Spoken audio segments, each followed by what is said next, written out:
Well, it seems like it was only a matter of time because we finally got the system seller for the Nintendo Switch 2. Not Donkey Kong Bonanza, not Mario Kart World, Mario Paint from the SNES. Now, jokes aside, I feel like this announcement is a lot more important than you might think. And it's not even just the game itself and what that represents, but it's also the trailer, the timing of this announcement, the rumors of a Nintendo Direct apparently, tomorrow or something. We'll see if that's real. There's so much to discuss, so let's get right into it. First thing I want to talk about is the timing of this announcement. Now, we just had Donkey Kong Bonanza come out a few weeks ago, and that game, along with being a really, really fun and intuitive 3D platformer, comes with its own use of the Nintendo Switch 2 mouse, and that is DK Artist. And it's kind of funny that we got DK Artist and then a few weeks later we get Mario Paint. And the fact that both experiences we have with the Joy-Con 2 mouse so far with the Nintendo Switch 2 is something to do with creativity. It's something to do with drawing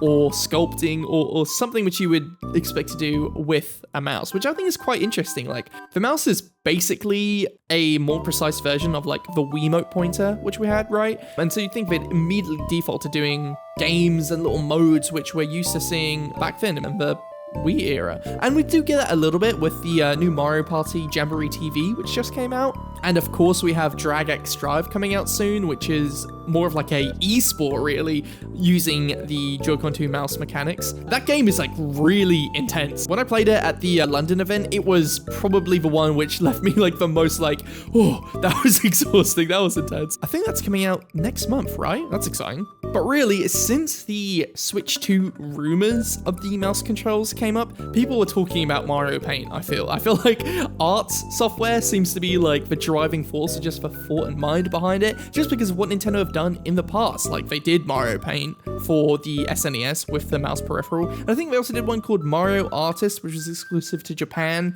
in the late 90s for Nintendo 64. Could we see that coming to Nintendo 64 online? Maybe. That'll be really fun, honestly, that would be so sick. But what's interesting about this as well, just on the topic of the mouse controls, is that this game isn't just exclusive to Switch 2. They could have made it so it's like, oh, this is exclusively on Switch 2. But no, it's on Switch 1 as well, as long as you plug in a USB mouse. And I think that's an interesting thing to provide context to, because I think it might get some consumers a little bit confused in terms of, okay, does that mean that the features of the Switch 2 is like why even bother buying a Switch 2? If I could just plug in a mouse, I basically have a Switch 2 already with my regular Switch. What's the point of getting the new one? I think that is a valid sort of like curiosity which people will come to conclude. So I feel like Nintendo really has to distinguish that the mouse with the Joy-Con 2 is more than just a mouse, because it's really a case of like a mouse which has a gyroscope connected as well, so you can like twist and tilt it and change things. And weirdly enough, you might hate me for saying this,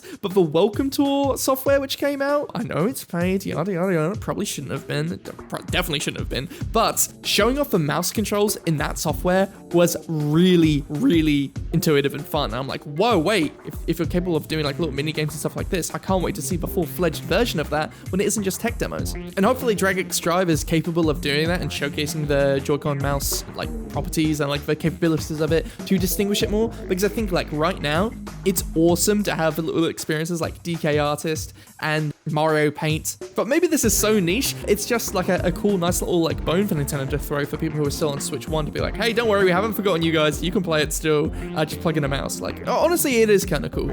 But I don't know, that was just a thought I had. I was like, maybe that'll change people's minds on the value proposition of the Switch 2. Now that's the first thing covered. The second thing is the presentation of this announcement. Now, obviously, as time's passed and as time's shown, they used to do these announcements in Nintendo Directs of like, oh, this game is coming to Nintendo Switch Online SNES. This game is coming to Nintendo Switch Online N64. But for the last couple years, and like, I guess just as time's gone on, Nintendo have gotten into a routine of just releasing these trailers completely independently to anything else. And usually they don't have any voiceover or anything like that. It's just, a standard presentation presentation, just showing the game off, and then cutting to, you know, the Nintendo logo and saying, oh, you know, subscribe to Nintendo Switch Online. But this one, it's a little different in a good way. Let me get into it. So I'm not sure if this is the first time, correct me if I'm wrong in the comments, but I'm pretty sure this might be one of the first examples of having a commentator or an announcer, whatever you bloody call it, in the trailer explaining about a specific game coming to Nintendo Switch Online. And I think they had a pretty good reason in doing so. First off, a mouse mode and explaining the Nintendo Switch 2 mouse and Mario Artist as itself is definitely quite important to do, because I feel like this software is so different to everything else available on SNES Online, or whatever bloody it's called, that doing so really gives context and really helps people understand, oh, okay, this software is different to the other stuff. So that's already the first one. I think explaining the mouse stuff was really useful. It also gives a chance for them to basically, quote unquote, like announce like, hey, don't worry, Nintendo Switch 1 users, you can still use it. I think it was just overall like a really good choice to have like an announcer talk about it. It made it seem a bit more friendly and, you know, all those benefits. But something else which was weird about this is the humor. Did anyone else pick up on this? There was so many cutaway audio gags in that, which I've definitely been guilty of. I feel like it's a very easy, good default funny thing to add to a video already. And there was also like a weird self-awareness in this video where they were referencing that's like, oh wait, this video's due and I gotta get it done. I'm like, what? Fun fact, do you know why it says special stamp in the frame? If so, please tell me, as I didn't have time to check that before this video was due. Who wrote this script? This is silly. And it's not necessarily like hilarious and it's not necessarily cringe. I think it's, you know, it's somewhere perfectly in the middle, which kind of makes me smile, because Nintendo used to always be this funny little cringe company to a certain extent. You know, we had them do that robot chicken thing for E3, they did the thing with the puppets, and even just in the Nintendo Directs of like the early 2010s, there was so much silliness going on, especially with like Reggie and Iwata.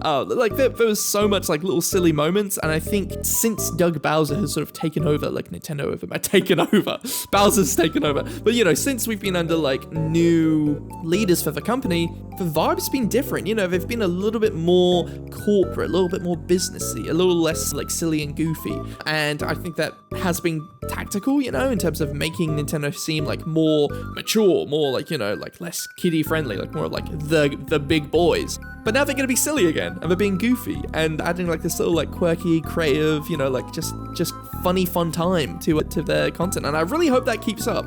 Like, sure, it might be a little cringe. Who cares? Cringe culture's dead, guys. We can be as cringe as we like, and we're chilling, right? So that was very exciting, and I'm really excited to see what the next Nintendo Direct would look like, because this gets me on to my third point, actually, which is, as I've written down as the observation, Nintendo Direct. And my thoughts of this is, you know, this sort of gives me the idea, or I think we're just being put in a trance that we're going to get used to seeing, you know, creative games using the Joy-Con 2 mouse. Obviously, we had DK Artists, as I talked about. We now have Mario Paint. We could get Mario Artists. We could get, you know, more stuff added. But what if, like, we got a new title? What if we got, like, something which combined Mario Maker with Mario Paints? Like, we had, like, a little silly little combination thing where you make, like, you know, the world map you design, or, you know, like, there's some little funny things to do with a mouse outside of building levels. Or maybe it's something entirely different. Maybe it's related to like a Zelda maker or like a Zelda artist. I feel like we're just in the need for like a $60 full Nintendo game experience that is focused on creativity and a social system like we had with Super Mario Maker 2 and Mario Maker 1 on Wii U. Now, the obvious is just doing a Mario Maker 3. I think that would make the most logical sense. And it's like, okay, yeah, we haven't had one in ages. You know, add like a one theme, keep it fun, keep it silly. We could even have it be a case of like it's a 3D Mario Maker, but I like, you know, Mario Maker 3, Mario Maker 3D, that could make a lot of sense. I think that would be kind of too crazy. I don't know if they should do that. Maybe they could. I don't know. It's weird. But I guess with this rumor that the Nintendo Switch 2 Direct is happening maybe tomorrow or the day after, you know, who knows? Maybe we're in for a treat and we should hang on to our seat. But anyways, guys, probably the next video I'll do will be discussing my thoughts or predictions on the Nintendo Direct, which we should be getting soon, or just maybe it doesn't happen at all, and that could be a funny video to talk about. What do you guys want me to talk about? I'll do whatever. Well, I won't do whatever, but I'll take suggestions. Anyways, I'll love you and leave you. Talk to you guys later. Bye. This has been Madz on Mood News.